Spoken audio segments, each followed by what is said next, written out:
optimism. Problem with optimism, it goes wrong sometimes, but it's a lot more interesting based on Nextopia to believe that it will work. And I shared with you last year on some of my adventures trying to see if passion is a stronger force than aging. And I don't know if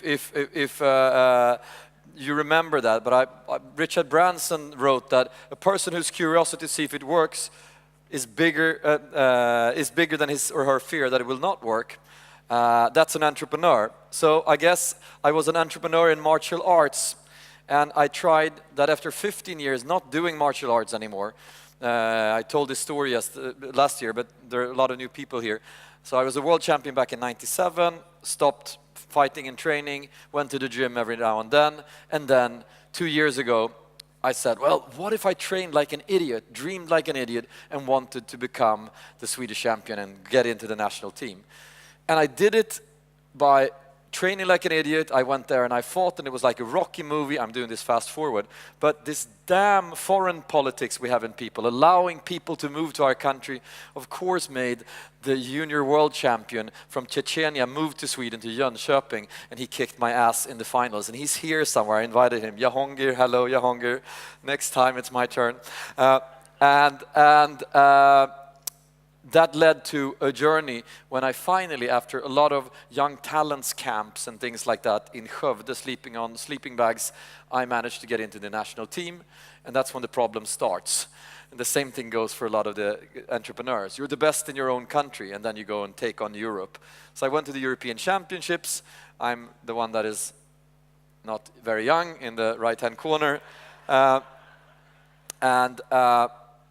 This whole journey, for me, was a journey based on a lot of orthodoxy. A lot of things people told me that I started recognizing in different industries, relationships, sports, whatever. So you had 40-plus guys often. They're like, well, I'm not 20 anymore, so I train a little bit, but I'm not 20 anymore. That's why I'm not good. It's not because you don't train with the same passion, that you don't care so much, you don't live and breathe. It's because you're over 40. Well, we've been married for 20 years is not the same thing. Oh, is it because you've been married for 20 years? Or is it because you don't buy flowers, chocolate, write poems, make love all night and be late for work, or whatever you did 20 years ago? So I started seeing this, and I thought that was a very powerful thought, that the organizations we're in could behave completely differently if we were passionate for real. So I did this journey. I went to the European Championships. I got my ass kicked by a Russian, and I got back home. And a lot of people said, maybe it only works in Taekwondo. Maybe that's a shit sport that old guys can do, because in most sports, try football or basketball, you know, it doesn't make sense.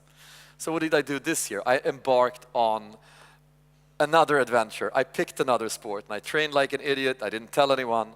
And this time it was karate versus chosen truths. And I hadn't trained that since '91, and I went down to the championships. Exactly the same thing happened. Damn foreigner that somebody let into the border, twice my size, beat the shit out of me. I had blue eyes and so forth, and I didn't get any gold medal there either. So I was trying to look for another sport, but then I said, maybe I should try to go for becoming a world champion when I can't become the Swedish champion. That's a lot cooler. I'll do like Angry Birds, I go for world championships. So 4 weeks ago in Spain, it was the biannual World Championships of Taekwondo. And I went there, and the only reason I could go there was I had to cut a lot of weight, because there's this damn Tachik sitting here in the audience. He had my position, so I had to lose 10 kilos if I wanted to come. So this was me 4 weeks ago. 4 weeks ago. Very hungry guy. This is just before the weigh-in. These are my teammates. We don't speak about the same thing as we speak about here.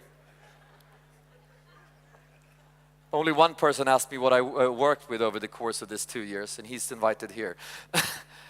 The other said, oh, you work at an office? That must suck. You can't train anything. But they're really good fighters, and they're really cool guys, and they're really passionate. You don't have to discuss with these guys which the goal is, or do we have a vision. The vision is completely clear. We want to win the gold medal. And you come there, and there's hundreds of people in different weight divisions. They're weighing in, they're looking at each other. And usually you look nice and high to everybody that's smaller or bigger, but the guys at the same size, you say, it's probably him I'm going to fight. So you give each other sort of the eye of the tiger. So if this was the plan, first thing that happened, I went out against a Swiss guy. And I trained to go in and do the Superman punch, and I did, and I knocked him out the first thing that happened. Took 2 seconds. Doctors in, fixed his nose, he got back up, and I completely rolled over him. First fight won. I didn't go there for nothing. Second fight, a very, very good top 3 fighter in the world, Norwegian. Later became number 2 in teams. He was number 3 in World Cup, number 2 in the European Championships. But I've studied him.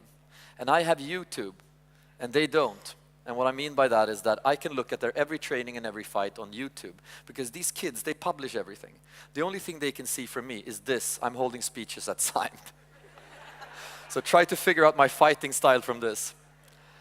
And I trained 10,000 times. He comes in, I stepped aside, and I punch him with the left hook. You see where this is going, right? First thing that happens, he jumps in. I show him exactly what I want to show him for him to do the signature move. And boom! Passion wins. I hit him, and I felt I broke my hand. And then that damn optimism came in, and curiosity. So I said, maybe I can fight him one-handed. And I tried for the rest of the fight, and this is where it ended. So a little bit later, I was in a hospital in Spain, licking my wounds, realizing I might not become a world champion after all. And it's not very likely it'll happen 2 years from now either. But it was a lot of fun trying. And these guys are passionate. And they're much younger and much better. And maybe you can't become a world champion at 44, but at least you can try. And this is what the team got me when I got back to the hotel.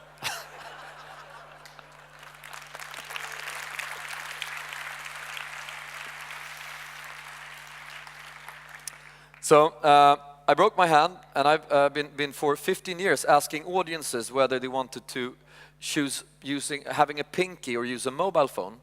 And 15 years ago, everybody says he's an idiot. I want to have my pinky, and now everybody wants to keep their mobile phone and not their pinky. So having a problem with just having one hand, I wanted to take this to the next level because this is the most forward-looking audience. You wake up tomorrow, surprise, surprise, you don't have any left hand. It's gone. That's alternative 1. Alternative 2, you can never again use any mobile device not connected to a cord in a wall. So everybody that wants to keep their hand, raise a hand. But there's a lot of guys that rather would leave the hand aside and go with their dear technology, which is amazing. And it's just started becoming smart. Smartphones will become a lot smarter. Have a look at this. So this is a new kind of phone. It's made of blocks. Detachable blocks. They are all connected to the base, and the base connects everything together. Electrical signals are transferred through the pins, and 2 small screws lock everything in place. So if, for instance, your phone is getting a little slow, you can just upgrade the block that affects the speed. Or if something breaks, you can easily replace it with a new one, or update it with the latest version. Another great thing about this is, you can customize your phone. So let's say this is your phone and you do everything in the cloud. Why not replace your storage block for a bigger battery block? If you're like this guy and love to take pictures, why not upgrade your camera? Or if you don't care about any of this stuff, you can keep it simple and get a bigger speaker. Well, that's a vision, and it's right now being crowdsourcing. Everybody that wants to have that phone pitches in money, and then they're trying to figure out how to build it. And it's just a brilliant example on sort of how creativity can be fueled. We have a long tradition of seeing things really early. We're one of the first with the founder of Second Life in Second Life.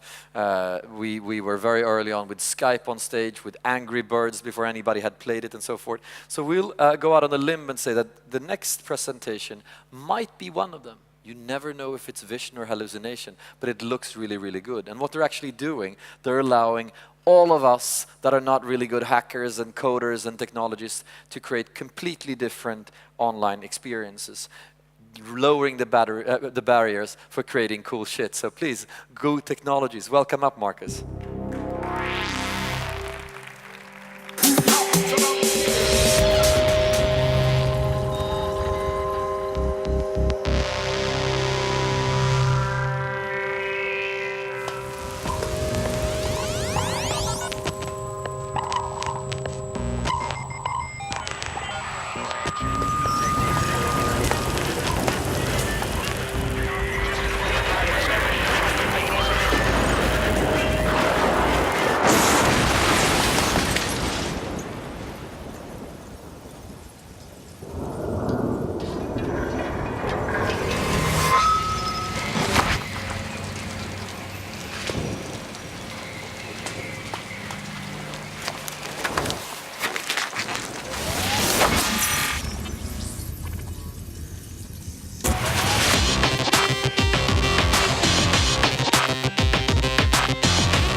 Hi, everyone.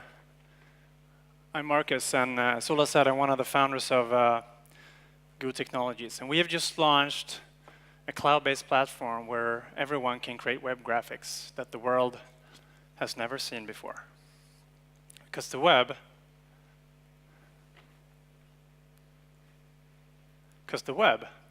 I'd argue, is still rather static and somewhat flat. Most of the fun stuff that we love are available through downloads or locked up in app stores. So what if it could be totally different? What if the web was a place where true digital magic happened and where gorgeous games and apps were available instantly with no downloads or app store lockup? Instantly playable at your fingertips.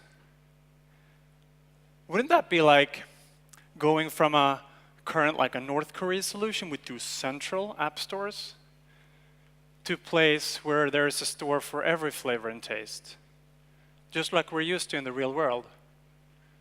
Wouldn't that make a difference? I think it would. I think it could be kind of disruptive. But for disruption to happen, you need at least 3 things. You need a lot of people that can create content for a new ecosystem. You need the right mature tech to be available in all the devices that we use. And you need that tech to be available to all those people out there creating content. Now, luckily, every now, once in a while, such an innovation or technology does come along that changes the status quo, that changes the game for the web, and that allows creative people and web developers to create way more magic. And such a foundation for that kind of shift is definitely HTML5. But a secret mostly unknown is the arrival of what is called WebGL. And that little piece of technology is actually a small little revolution on its own. WebGL brings groundbreaking graphical experiences to the web. Wow, that's like putting the web on steroids, somebody told me. Or as a friend in Silicon Valley who's in gaming said that, gee man, that's like HTML7 or something. It's really powerful. And there's certainly no lack of people either. If you take a look at what research tells us, is that the amount of web developers out there are vastly greater than the amount of people developing native apps. So if you give a powerful technology to that huge group of people, that might actually change a thing or two. It would give them the ability to build stunning graphical experiences running online on the web, on all devices, desktops, mobile phones, and tablets. Not even, and even consoles are getting ready for this kind of web technology. And not to mention TV sets, actually in the set-top boxes. So this web technology is becoming the largest device installed base on the planet for interactive graphics and games. With this, you can create this kind of amazing graphics, so console quality gaming graphics running on the web, in this case in the browser. Instant play, no downloads. Now, HTML5 graphics development has been really complicated. It's been really hard. You needed to be an expert to code low-level machine code and stuff. So that's a problem. You know, it's been really hard. And that fact has effectively prevented the web from reaching its full potential. And that's partly the reason why there are still so many native apps and games that we have to download and install. Now, sometimes back we said, gee, we need to fix this. Let's see if we can sort of change it all. So we set out to create something for all the web developers and artists and creators out there that they love, but also for the hardcore guys out there that really want to get something powerful. So they can really sort of bring magic to the web, and that is useful for millions. That is both powerful and easy to use, so even kids could use it. So we created Goo, which is the most powerful platform today to easily create breathtaking graphics for the web. And who knows, it might turn out to be a small little revolution, not only for gaming, but for advertising, e-commerce, and product visuals online. And well, when you think about it, it might actually turn out to make a difference in the digital ecosystem. And I think that if you look at all these factors combined, there might be a sort of a disruptive force in the making here. A force that can change the web from being rather static and flat to a place so much more vibrant and bursting with magical games and apps. So, but really, this isn't really about me. It's not really about Goo either, because the web is now a place where everyone can create magic. So what do you want to create? Thank you. Thank you very much.